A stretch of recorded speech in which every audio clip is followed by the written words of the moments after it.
News times 11 खबरों में आगे। आप देख रहे हैं न्यूज़ टाइम्स 11।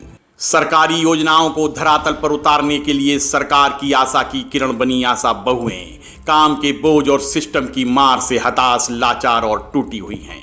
रविवार को कानपुर में आशा कार्यकर्ताओं के प्रांतीय सम्मेलन में 16 सूत्रीय मांगों के साथ सरकार को अपना दर्द सुनाने के लिए एकत्रित हुई आशा बहुओं की व्यथा कैमरे पर फूट पड़ी।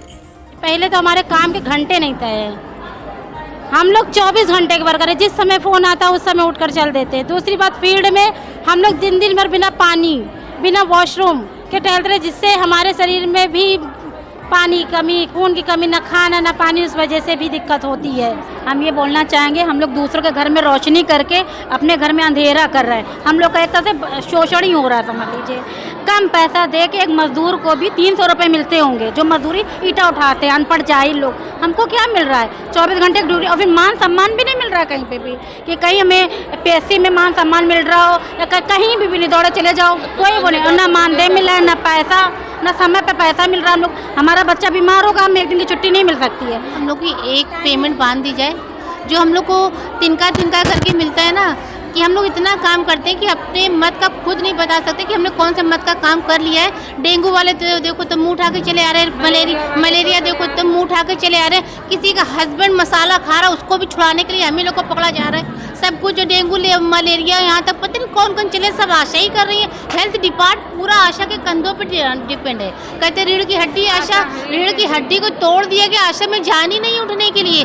यहाँ पर बहुत आशा वर्कर्स को काम करने के दौरान बहुत सारी समस्याएं हैं। हमारा जो मानदेय है वो बहुत ही अल्प है, तो उसमें हमारा गुजारा नहीं हो सकता किसी भी आशा वर्कर का।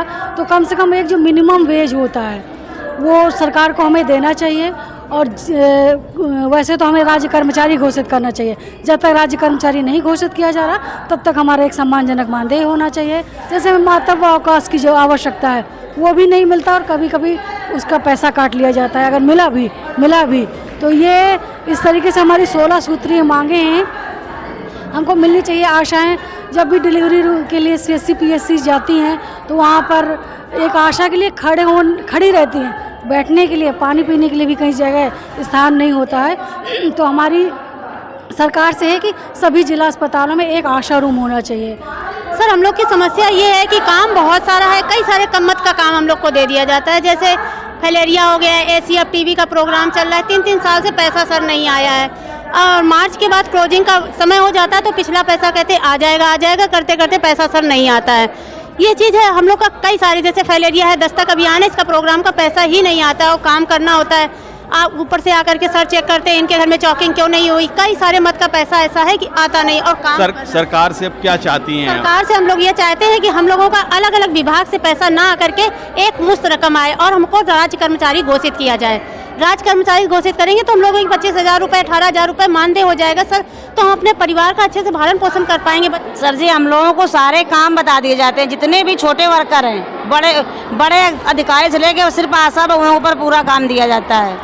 टीकाकरण करवाना है, डिलीवरी करवाना है, आयुष्मान कार्ड बनवाना है, TB का सर्वे करना है, बच्चों का सर्वे करना है, सारे काम हमें लोगों दिए जाते हैं। सैलरी सिर्फ 3500 दी जाती है। सर, हमारी मांगे ये है कि हमें राष्ट्रीय कर्मचारी का दर्जा दिया जाए। जो हमसे दिन रात काम लिया जा रहा है कि उसका टाइम निर्धारित किया जाए, कितने घंटे हमें कार्य करने।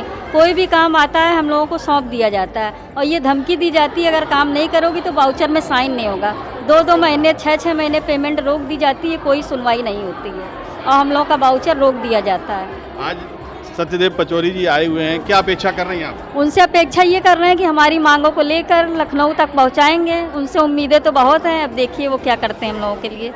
देखिए, आशा बहुओं का काम महत्वपूर्ण है, और उत्तर प्रदेश सरकार में पूर्व से ही इनको, महिलाओं को जो आराम से डिलीवरी हो, सुविधाएं घर पे उपलब्ध हो जाए, इसलिए इनको रखा था, मानदेय पे रखा था। लेकिन जिम्मेदारी अधिक है कि रात में भी इनको बुला लिया जाता है, कभी भी बुला लिया जाता, इसलिए इनकी सामाजिक सुरक्षा की गारंटी होनी चाहिए। दूसरे, मानदेय कम है, उसको मानदेय बढ़ाना चाहिए। और मैं तो कहूँगा कि इनके जो नियमावली है उस पर पुनर्विचार की आवश्यकता है और इनकी जो समस्याएं हैं ये मुझे बताएंगे। मैं मुख्यमंत्री से चर्चा करके जो यथासंभव होगा उसमें इनके लिए सहयोग कराऊंगा।